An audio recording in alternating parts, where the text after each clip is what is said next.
سخنگوی دویش کشته شدن ابوحسن القریشی رهبر این گروه تروریستی را تصدیق کرد و از رهبر نو آن انتخاب شدن ابوحسن الحسینی القریشی خبر داد.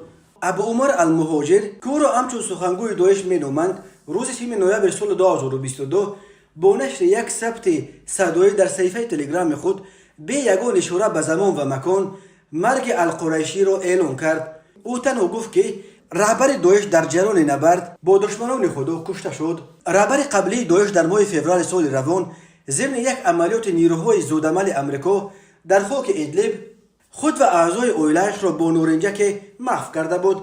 در عموم آن وقت نزدیک 12 نفر از نزدیکان او کشته شده بودند. در همین راستا ستاد فرمانده مرکزی امریکا خبر مرگ القریشی را تصدیق و افزود که او را در اواخر ماه اکتبر سال جاری نیروهای ارتش آزاد سوریه در جنوب سوریه کشتند. ارتش امریکا گفت قتل ابوحسن قریشی یک ضربه دیگر بدایش است که با بیدادگری‌هایش در سوریه و عراق نام برآورده بود.